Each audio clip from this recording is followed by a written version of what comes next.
Hi, everyone. This is Nicholas with Being Patient, and as part of our Being Patient Perspective series, I'm really pleased to have retired neurologist Daniel Gibbs with us today, who's the author of the new book, Tattoo on My Brain, to speak about his experience living with Alzheimer's after more than 2 decades caring for patients with dementia. So, Daniel, it's really nice to have you here, and thanks for your time. Well, thanks for having me. I'm looking forward to it. Yeah, and Dr. Gibbs, I think I just wanted to start off with, because I think you offer a really interesting perspective as a retired neurologist, but also a person living with the disease, and as a former participant of the newly approved Alzheimer's drug Aduhelm. I was just wondering, what are your thoughts about the FDA's accelerated approval of Aduhelm? Because that was a big day for the Alzheimer's community, but it also came with quite a bit of controversy. So can you tell me what your thoughts are about the approval? Yeah, actually, I've mixed feelings about it, and I really come at it wearing 2 different hats. As somebody living with early stage Alzheimer's disease and a participant in the aducanumab study, I can't help but be pleased that the drug was approved for people with early stage disease. It shows the ability to remove amyloid from the brain, and it's effective, at least in some people, in slowing cognitive decline. Wearing my neurologist hat, I am less enthusiastic. And there are several reasons for that. One is that, as you know, there were 2 identical trials, and one showed benefit and one did not. And Biogen tried to do a post hoc examination, or after the fact examination of why that might have been the case, and picked out parts of the trial that didn't seem to show effect, and tried to explain why those people should have been thrown out. But that really is not statistically appropriate to do. So from a strict point of view, it probably shouldn't have been approved without a 3rd trial. And I still, I fully support that. Having said that, if I were a neurologist practicing now, I would probably offer it to my patients with early stage disease after fully explaining the risks and the expected benefit or lack thereof, and letting them make the decision. Right, and you mentioned about the post hoc analysis, and wanted to put a finer point on, why is a post hoc analysis, why is that a problem when we were interpreting results from a post hoc analysis? Well, I'm not a statistician, but I just know they always say don't do that, because you have to ask the questions before you start the trial, and you have to. I'm losing the word here. Not wait. You have to. Right, you have your hypothesis. You have your hypothesis, and you design the trial to answer specific questions. And it's not really fair to go and back and look at other things that show up afterwards. Then what you should do is to take that as direction for another trial. But it's not fair to go back and examine other endpoints that you didn't include in the first part of the trial. That's a non-statistician's explanation. Right. And I think that's helpful for our general audience to understand. And so, wearing your neurologist hat, do you think this drug was approved too soon? I think there should have been a 3rd study, but I'm okay. I'm okay with it being approved in the early stages. What I'm really disturbed about is the apparent blanket approval for anyone with Alzheimer's disease, and I hope that will be fixed, because there have been no studies that I know of this drug in people with even moderate Alzheimer's disease, let alone advanced Alzheimer's disease. And there are theoretical reasons to think, at least in my brain, that it may be more harmful in people with advanced disease, because they will have a greater amount of amyloid angiopathy which almost everyone with Alzheimer's has some degree of, and that's What does that mean? Amyloid. amyloid. That the amyloid that we talk about in Alzheimer's disease is more the amyloid plaques within the substance of the brain, outside of nerve cells, between nerve cells, big clumps of this sticky amyloid stuff, a protein. But amyloid also is found in the walls of small blood vessels in the brain in Alzheimer's, sometimes in people who don't have Alzheimer's, but it seems to be really strongly correlated. Almost everybody in their 80s who has Alzheimer's will have amyloid angiopathy seen. And it's a major cause of big hemorrhages in the brain in the elderly. The ARIA, the abnormalities that we see with aducanumab and related drugs are tiny little areas of swelling and or bleeding, but they're not catastrophic for the most part. In fact, most people don't even know they have them. But I worry what would happen if we gave this drug to people who have more amyloid angiopathy and who have more severe Alzheimer's. Right. And yeah, I think the fact that the FDA approved it for the general Alzheimer's population, and we've spoken to a couple of clinicians who have also expressed concerns about it's that broad indication, right? Because Aduhelm hasn't been tested in later stage disease, right? So we don't know how. That's right. And it might work, but it more likely wouldn't. And the risk of doing damage, I think, is great. Right. And I wanted to ask you about you as a clinical trial participant in Aduhelm. Like, what motivated you to join the trial in the first place? I have no trouble joining trials, and I've been in 4 trials, and I tried out for a 5th one, but it was cognitively not bad enough, and so I didn't make it into that. Was an anti-tau trial. But my reason for joining trials is to try to do all I can to hurry up the process of finding something that works for Alzheimer's. I think it's important. I think everyone should think about being in a trial who has Alzheimer's, or even those who are at risk for Alzheimer's. But the reason to be in a trial primarily should be your ability to contribute to finding, if not a cure, at least drugs that help slow down Alzheimer's, or lifestyle changes, or something else. But if you go into a trial thinking that this will save me, you're liable to be disappointed. And so I'd like people to get that out of their mindset. I mean, sure, the Alzheimer's Association has the slogan, which I kind of like, that as I recall, it goes, the first person to survive Alzheimer's will be in a trial. And there's some truth to that. Although if we were to talk longer, I could rebut that a little bit too. Surviving Alzheimer's means that you die from something else first. And so just slowing it down long enough that something else will get you first is, in a way, that's surviving Alzheimer's. And right now we have ways of doing that through lifestyle changes. Right. And I mean, even if you're part of a trial that at the end failed, you're still helping research out, right? Oh, absolutely. How we learn from mistakes, right? That's absolutely. Mistakes. All these trials are like the building blocks of a pyramid, as I mentioned in my book. That we have a hypothesis, we test it, and then if the data support the hypothesis, then we place that block in the pyramid, and the next block goes on top of it, and we build on the knowledge that's been gained before. If the hypothesis is not supported, then we revise it or we throw it out and start over. But the contribution, even to failed studies, is very, very important.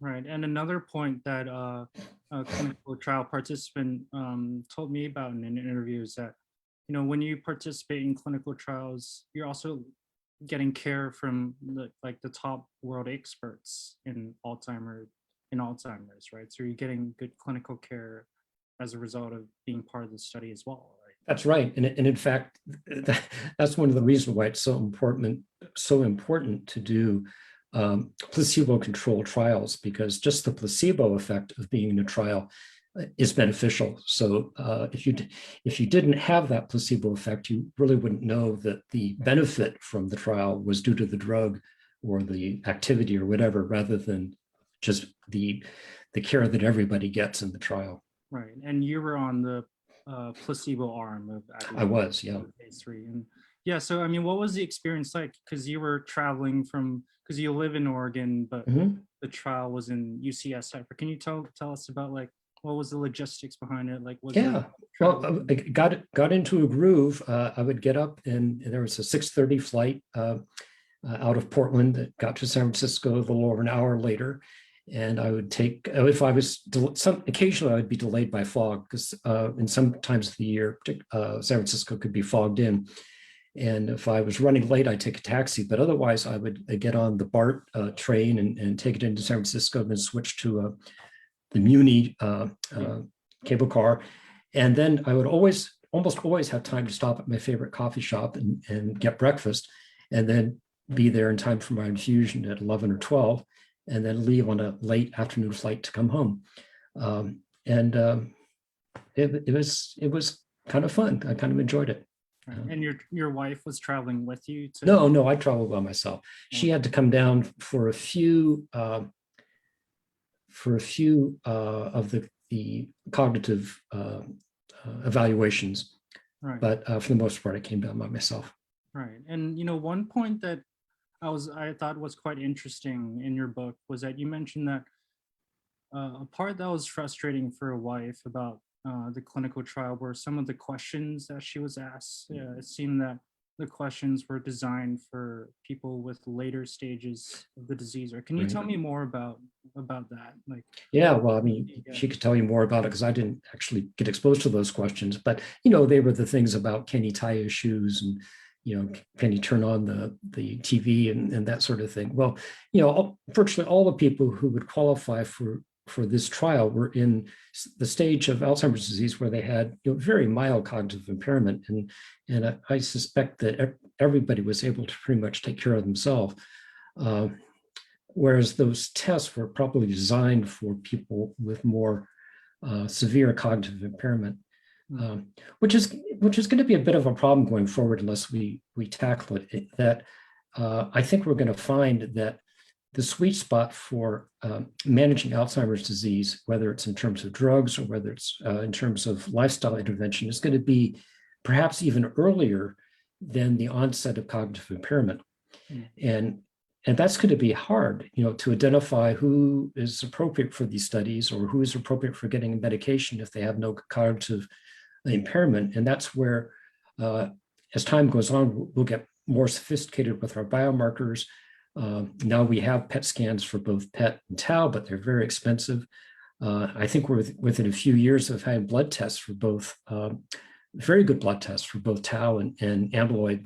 The tau one seems to be even more sensitive in picking it up than the PET scan for tau. So I'm encouraged that we'll have markers, and I suspect it'll take a combination of these things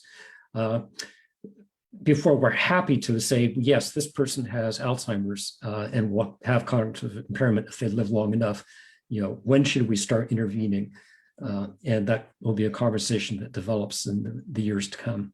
Right. And we talked a little bit about this earlier about amyloid and ARIA, right? Because you experience ARIA, which is amyloid-related imaging abnormalities, right? So that's the main side effect reported in Aduhelm treatment. And when you were in the open label phase of the study, where all participants received Aduhelm, and that's when you experience ARIA. And I'm really interested about that experience. Like, what were the symptoms that you noticed with ARIA? Yeah, well, I should say first, though, that and this is the dogma, which is largely true, that ARIA are usually benign. Most people don't know they have them. They're only caught on MRI scans, where there'll be little areas of swelling or little tiny areas of iron deposition from bleeding. But if people have symptoms from them, they're usually mild. Headache is the most common one, occasionally confusion. But for the most part, almost always, even with symptomatic ARIA, if you stop the drug, they'll go away in a few months, and actually the drug could be restarted again safely. And I'm not exactly sure why that is. And there have been very few cases, at least that have been discussed by the maker of the drug Biogen of catastrophic ARIA or serious ones, and mine was in that category. So what happened to me? I didn't know, of course, that I'd been in this placebo arm, although I suspected I had because I really hadn't had any side effects. And I have to say that I peeked a sneak at some of my MRI scans and I didn't see any ARIA. But so that was 18 months. And then I started the monthly infusion. And I should back up and say that what they've discovered is that the only dose of aducanumab that seems to be effective is the highest one that was used in the trial, which is 10 milligrams per kilogram. But you always ramp it up slowly to that to minimize the chance of getting these side effects. And so I found later that I had received 2 doses of 1 milligram per kilogram. So that's a tenth of the final dose. And then 2 doses of 3 milligrams per kilogram before I started to have symptoms. And the symptoms after the 3rd dose, I started to have an increase in headaches. I get headaches not uncommonly, so I didn't think really anything of it, but they became a little more frequent and perhaps a little more severe, but still relieved by over-the-counter stuff.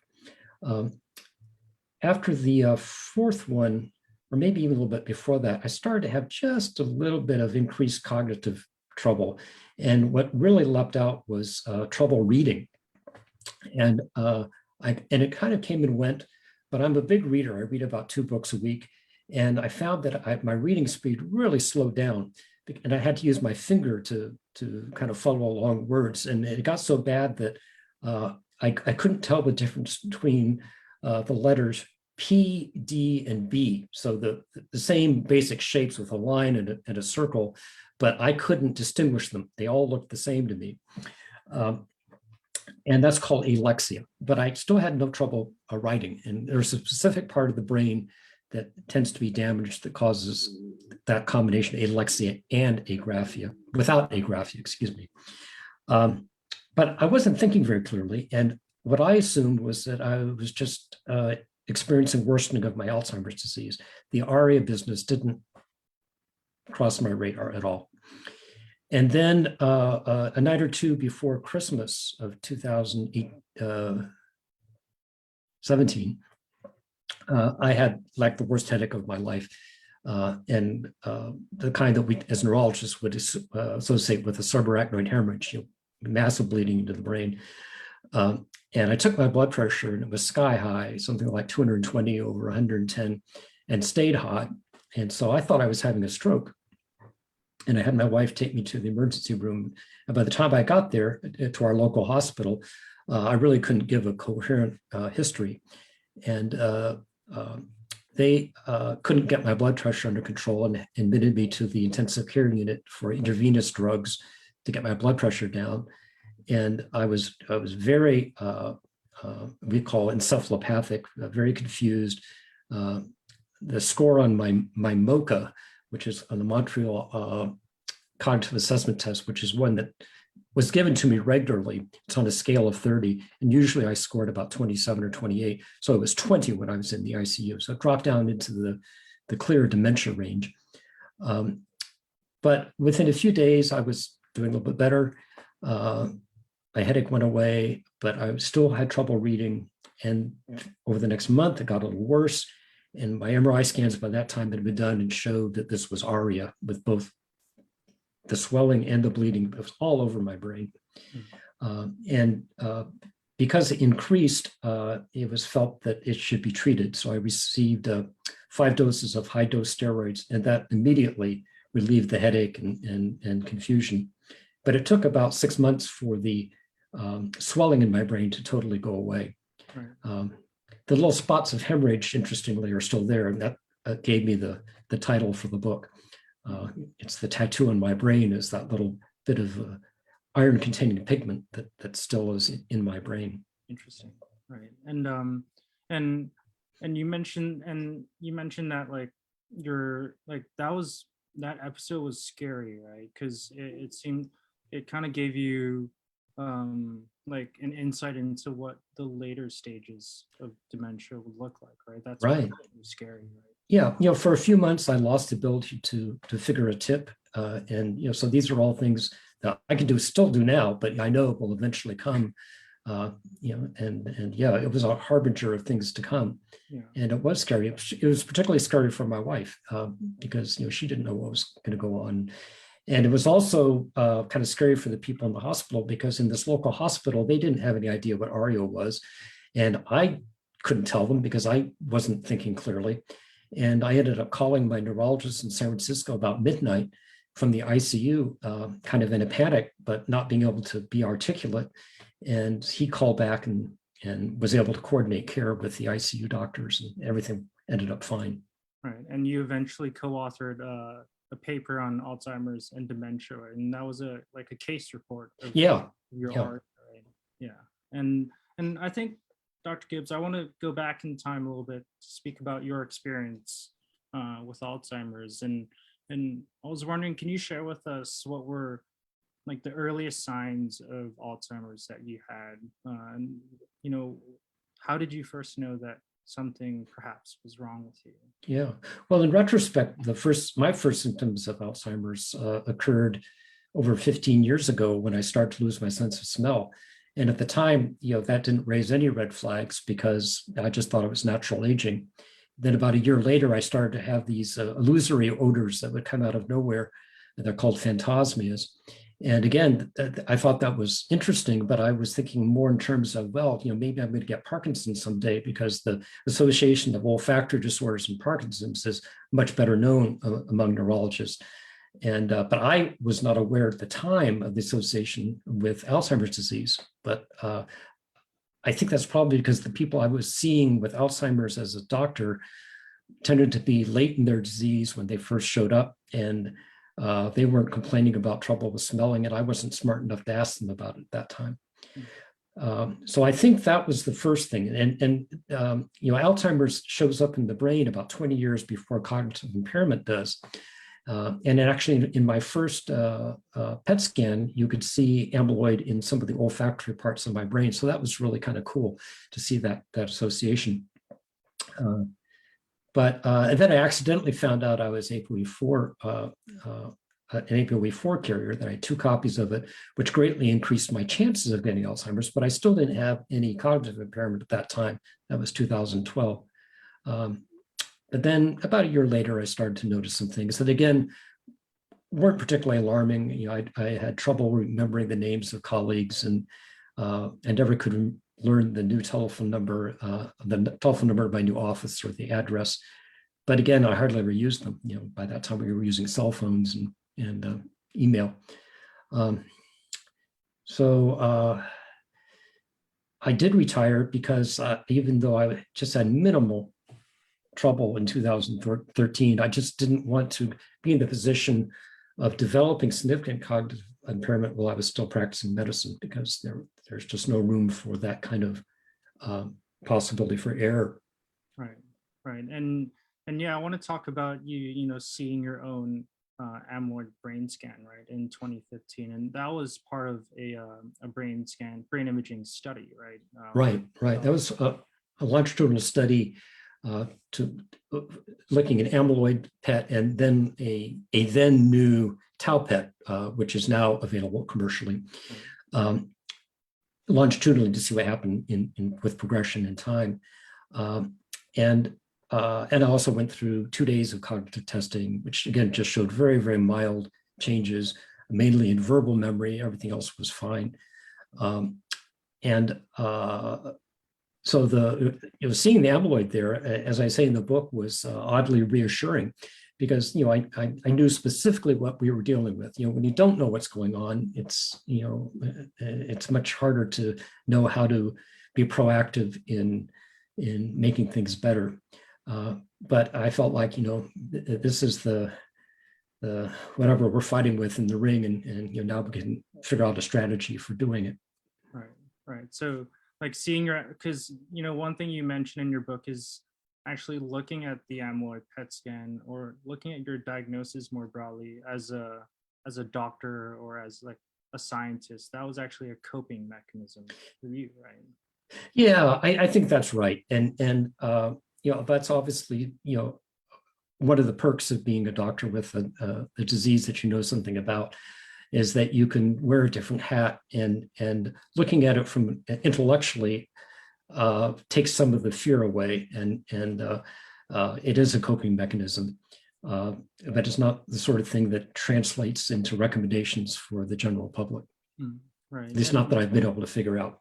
Right. And how about for you now, for your day-to-day, like what are some of the main symptoms of Alzheimer's that you experience from the day-to-day now? Well, I'm easily flustered. I can still balance the checkbook, but if anything goes wrong, I just kind of, get very flustered about it. Handling anything complicated, I can't handle more than one thing at a time. I can't multitask. That's, prefrontal lobe controls our ability to make plans and to organize ourselves, and that's damaged in many people with Alzheimer's early on, and mine certainly is on the PET scans. I have much harder times being in groups. The pandemic has been great from that respect, because I don't do well in parties, or because I can't follow multiple conversations. I can't screen out other conversations to listen to one. And so I tend to, when I'm at even a family gathering, I tend to just zone out, because I have a hard time following the thread of conversations.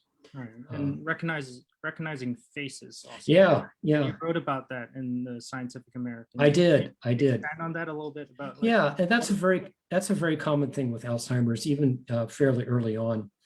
And actually, that's another neat thing, is that in the face blindness or prosopagnosia is a fairly common thing. I mean, 2% of the population has it congenitally, but people with Alzheimer's disease often have it.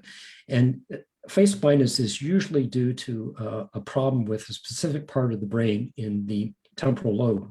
And interestingly, in my tau scans, in the first tau scan, there was very little tau, just in the very tip of the temporal lobe on the left primarily. But by 3 years later, it had extended back into the temporal lobe, just right into this area where you get face blindness. So that again was a nice correlate. And it's my face blindness is not as bad as a lot of people's. I have a colleague at work, with my former work, who has congenital face blindness, and she can't recognize anybody until they speak, or has some other kind of clue. So she has very severe face blindness. Oliver Sacks had very severe face blindness, and he's written about it eloquently, as he writes or did write about many neurologic problems. But what it is just seeing a face and not being able to distinguish it from other faces without extra clues like hair color or clothing or the car they're driving or the dog they're walking or the child they're pushing. And I wrote about that in, that article in Scientific American was just kind of a gift that somehow the editor came across a blog post that I made about face blindness, and he got in touch with me and asked me to expand it into a short article. And that's where that came from. I'm not sure, I'm kind of lost the thread of what we were talking about, but we were just did I get it? Face blindness. Yeah. As one symptom of Alzheimer's. Right. And one thing I wanted to discuss as well from your book is that, you mentioned about how the conversation about Alzheimer's is often driven by fear and hopelessness. And I wanted to ask, why do you think that's the case? Well, I don't think it's surprising, because from a historical point of view, what we associate with Alzheimer's is the end stage, our grandmothers in the nursing home, unable to recognize anybody, unable to communicate, being incontinent, and that's kind of the general image of Alzheimer's, and it's a terrifying image. But I think most people would be flabbergasted to hear that Alzheimer's starts in their brain probably 30 years before that stage.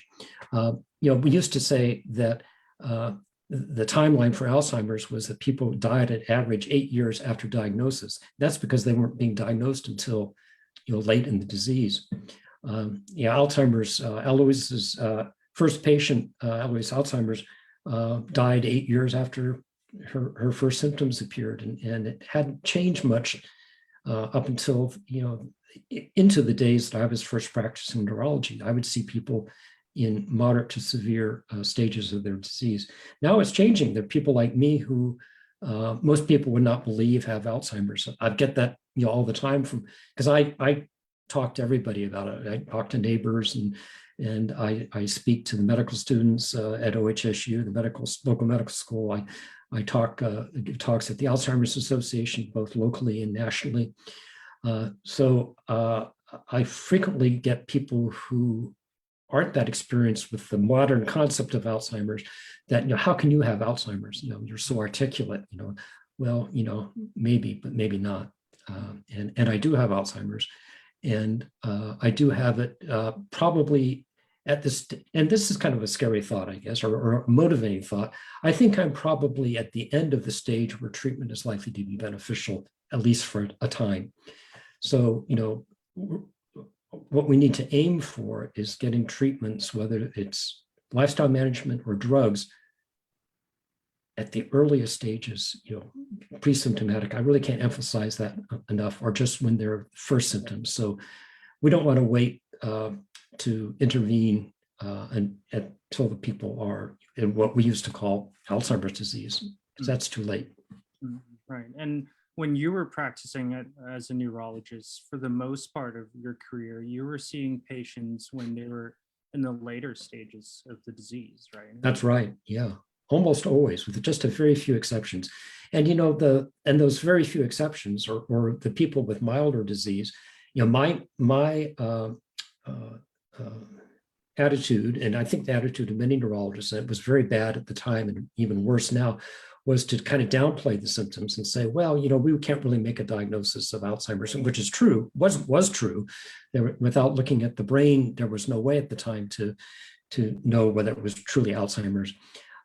And I just encourage people not to worry about it because there doesn't seem to be anything to do about it. Well, now we know there are things to do about it, and it's just absolutely wrong for a doctor to not listen and listen to the worry that a patient has about Alzheimer's, listen to the fact that they have a family history, and then clue them into some of the things they can do proactively before it gets any worse. Right. And you also mentioned in your book, before the advent of donepezil, so Aricept, you and other clinicians were lumpers, right? Yeah. Can you tell us about what does that mean? Yeah, well, and I'm not proud of this, but when I got out of residency training, I kind of saw dementias as all alike because there really wasn't anything to do about any of them. At least I didn't think there was. I wasn't a dementia specialist. I was a general neurologist, and I sort of left it to the dementia specialist to parse out, what was due to frontotemporal dementia or Lewy body dementia, whatever, but I didn't really care. Well, once donepezil came out, it became important to know what you were dealing with because it worked better or worse depending on the type of underlying dementia. For example, donepezil has a modest effect on Alzheimer's disease. It probably has a little bit of a better effect in Lewy body dementia and the dementia of Parkinson's disease. At least symptomatically. It doesn't make neurons grow back or help the underlying problem, but it buys some more time. But in frontotemporal dementia, donepezil and its cousins actually make things worse or can make things worse. So it's important to know what type of dementia someone has. And that's become more complicated as we've learned that many times there's overlap with more than one type of dementia in a single brain. In fact, that's probably more the rule than the exception. For example, I think virtually everybody with Alzheimer's pathology also has vascular dementia pathology in their brain. The risk factors are the same and they overlap. But you can have Lewy body dementia and Alzheimer's at the same time. Frontal temporal dementia I don't know quite as much about it, but I think you can also have that in conjunction with the others as well. Right. And I want to speak a little bit more about the fear aspect of the disease, because you started your chapter in one of the chapters in your book about a patient that you had, and this was before Aricept was approved. She came to you for a second opinion, and you said that she most likely had early Alzheimer's, right? And then a Yeah. few weeks later, you discovered that, you know, she took her own life, right? Yeah. So there's a lot of fear about Alzheimer's, because we all know what the late stages of Alzheimer's Right. comes with. And for you, especially personally, you've seen many patients in the later stages of the disease, right? So I was wondering, you know, for you personally, like knowing full well what the later stages of Alzheimer's come with, how do you navigate that fear and that prospect of what's to come later on? Okay, I can tell you exactly how what my plan is. My plan is to slow down the progression of my Alzheimer's, right, by doing all the lifestyle things that have been proven to have at least some effect. So I slow down the progression. I don't think there'll be a cure in my lifetime, but to slow it down so that I have the maximum number of cognitively good years ahead. So hopefully I'll die of something else before I reach the end stage of Alzheimer's disease. And I mean that absolutely literally. I mean, and I don't mean to be grim about it. I mean, I'm hopeful about that. Yeah, I don't want to end up curled up in a nursing home at age 90 with Alzheimer's. I would rather stay cognitively good, you know, through my 70s and maybe into my 80s, and then I guess hopefully something else will come, but you know, the timing has to be right. I'm not quite ready yet. Yeah, right. And nowadays, and we have scientific evidence, right, to show that there are some lifestyle changes to potentially slow the progression of the disease, right? Yeah, but the key thing, and this is the hard point for people to get on board with, is that they have to be started early. So by the time you have, you know, cognitive impairment, it's almost too late. And once you start having nerve cells die, we don't know how to make them grow back yet. I mean, I bet you eventually we will, but that's years down the line. So what we need to do is try to prevent that from happening. So I like to think of management of Alzheimer's now as more of a preventative therapy than a curative. And you know, the two things that there's best evidence for is aerobic exercise. It seems to, in multiple studies done, if it started in midlife, there could be a 30 to 50% reduction in the rate of progression of Alzheimer's or the risk of getting clinical Alzheimer's. And that's huge. I mean, if we had a drug that did that, you know, it would be certainly better than aducanumab, and probably better than anything to come for a while. And there's no reason not to do that. Diet is not, the evidence for that is not quite as good, just because there isn't as much of it as there is for exercise. But you know, following a plant-based Mediterranean-style diet, there have been some modifications of that, seems to slow the progression of Alzheimer's by about 30%. So that's also huge. I should say, going back to exercise, the studies that don't show a benefit of exercise, the good studies that don't show a benefit of exercise are in people with advanced disease. So by the time you're in middle to late stages of Alzheimer's, the horses are out of the barn, so to speak. The exercise can produce benefit in terms of increased flexibility and state of well-being, but it doesn't cause any change in cognitive deterioration. And there have been some really good studies that recently, one in particular from the UK, that have showed that. But if the exercise is started earlier in early disease, then it does seem to have a pretty important effect. And then the other things that the up and comer now is sleep. And that's really an exciting area where there needs to be more data, but it looks like it's really important to get at least 7 hours of sleep a night. And people that get 6 hours or less have a much higher chance of getting dementia There was just a paper out a month or so ago, a big study from the UK that really made that point fairly clearly. But now there's some science that are suggesting ways that this may happen. There's what's called the lymphatic circulation in the brain that is most active during non-REM slow wave sleep. And essentially it flushes the brain of amyloid and other toxins. And whether that turns out to be real is still to be determined, but it's really exciting. Right. And aside from, like exercise and diet and sleep, there's also social engagement, right? Yeah. That's really important. Can you tell me about, like, in your own life, like how are you doing your best to keep that up? Like, yeah, and social engagement is particularly hard when you have Alzheimer's, because one of the almost universal things with Alzheimer's is apathy. And again, that's due to frontal lobe, prefrontal lobe damage. It's hard to just get motivated to do anything. And that includes, social engagement. And also there's the problem I spoke of earlier of the difficulty understanding people. I have trouble understanding one person speak. If I don't hear every single word, I can't put them together by context anymore. So that in itself is hard. If I get around multiple people speaking, like in a social event, it's virtually impossible for me to follow what's going on. So it's hard, but it seems to be important. So people who do social things, going to their church or, seeing friends out, seem to do a little better than people who are isolated, for sure. So, and then the intellectual part of it,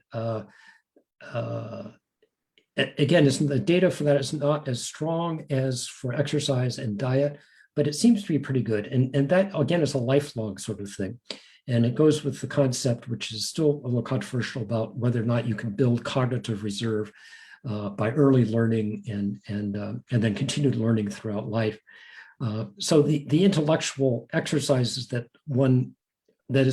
are recommended are more the things that teach you something new. So making new connections in the brain rather than just repeating things or pulling back old memories. So people criticize the crossword puzzles. Well, I'd love to do crossword puzzles. I do them the New York Times while I'm having the lunch. But the way I try to make it better for my brain is when I come across a word or a place that I don't know, I'd look it up and try and learn something about that place, rather than in those first couple of days of the week when you're just putting the same words in different places of the puzzle. That probably isn't helping too much. And one other thing that you mentioned in your book is really it's to enjoy the moment, right? Oh yeah. What does that mean for you, like in your life? Well, I mean, who knows what the future brings, and it doesn't really do you any good to dwell on the future. Just dwell on what you can do now and enjoy it. Right now I've got 4 grandchildren in town, and I see them almost every day. Now the pandemic is easing down, and starting to get together with friends more. I'm going hiking with one of my friends, Henry, who taught me about Beacon Rock, which is in the book. We're going to go up hiking on Thursday into up on Hood Mountain, Mount Hood.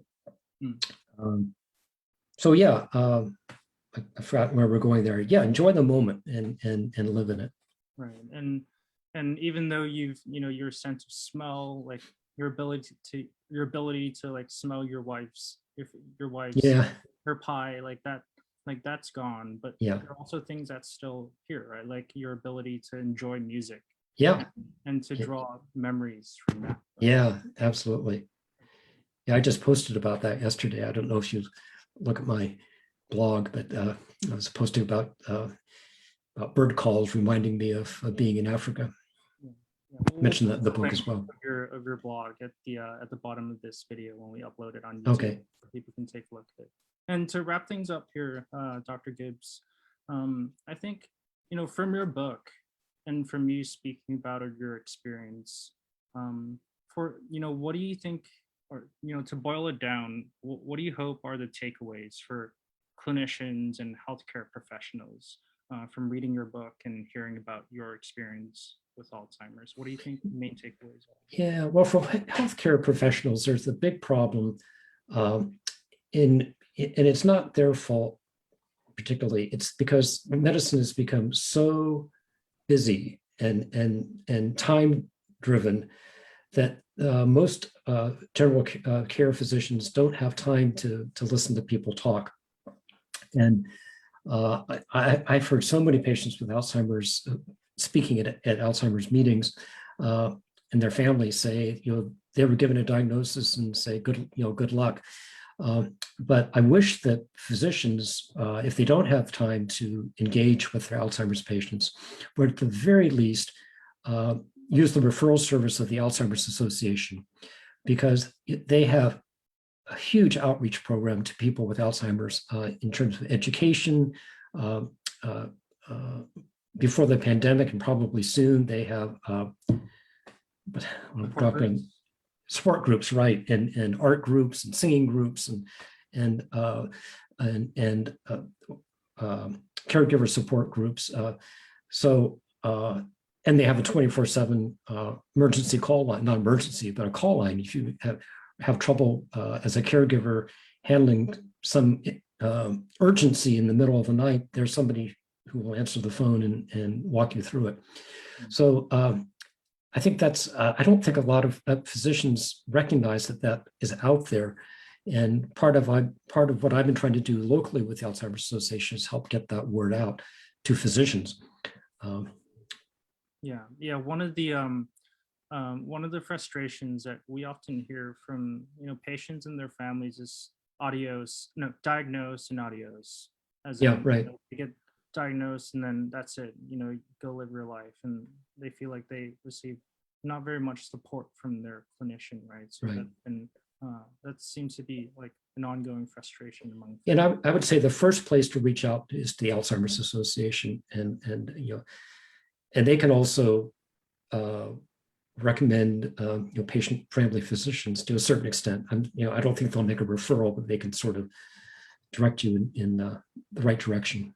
Right. And last question is, how about for patients, for people living with the disease and their families? What do you hope they could take? What do you hope they could take away from your book and your experience? Well, for people who are living with it, again, depending where you are in the stage, and I really can't speak from experience on the late stages yet because I'm not there. But I'm still enjoying life. I'm all the stuff I do proactively or as an advocate for Alzheimer's disease really makes me feel good, and I think that's very helpful for fighting my disease and fighting the apathy. Right now I've been doing interviews almost every day, and I enjoy that.